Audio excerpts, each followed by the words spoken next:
Tuloy-tuloy ang counseling sessions para sa mga apektado ng school shooting sa Tacloban. Ilang araw makalipas ang trahedya, kamusta na kaya ang mga biktima? Yan ang Agenda Weekend Report ni Jaime Gravador mula sa Tacloban City. Jaime? Ivy, patuloy ng bumubuti ang palagayan ng biktima ng naganap na pamamarila sa loob ng San Jose National High School dito sa Tacloban City.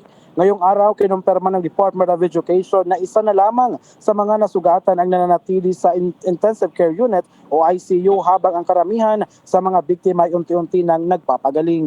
Sa tala ng DepEd, kabuang 23 na katao ang naapektuhan ng insidente kabilang ang 3 nasawi, 15 sugatan at 5 pang nagtamo ng hindi direktang pinsala. Bukod sa pagbibigay ng tulong medikal, patuloy ring nagsasagawa ang DepEd ng psychosocial intervention para sa mga residenteng nakaranas ng trauma dulot ng insidente. Mahigit naman na 600 na individual ang sumailalim sa counseling sessions. Kasado na rin ang balik eskwela bukas.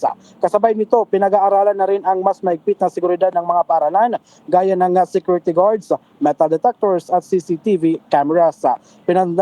Pininturahan na rin ang mga pader dito bilang simbolo ng bagong simula. Samantala, kinilala naman ng Boy Scout of the Philippines ang kabayanihan ni Chris Lawrence Fabian, isa sa mga nasawi matapos protektahan ng kanyang mga kaklase sa kasagsagan ng pag-atake. Sa isang tribute ceremony na dinaluhan ng mga opisyal mula sa BSP, National Council at mga kinatawan ng Leyte at Tacloban Council, ginawad kay Fabian ang Gold Gallantry and Heroism Award bilang pagkilala sa ipinakita niyang pambihirang katapangan at pagsasakripisyo para sa kaligtasan ng iba. Jaime, kamusta na yung mga... A testament to the Scout oath and law that he faithfully lived.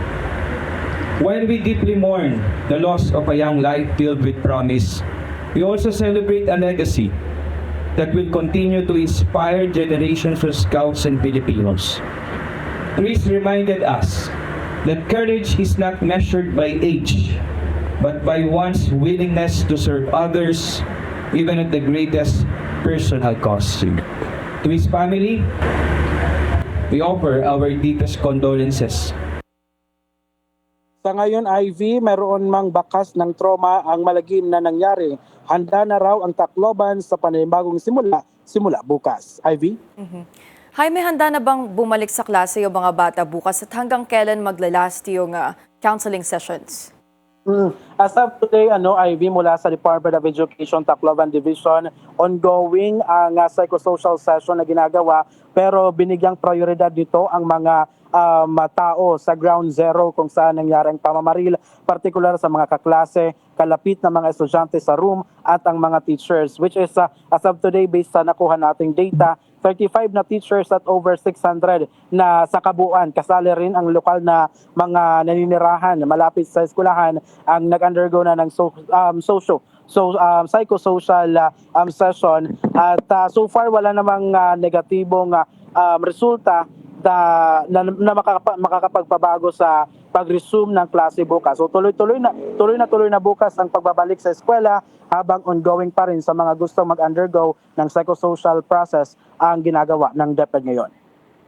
Maraming salamat, Jaime Gravador, nag-uulat mula sa Tacloban City.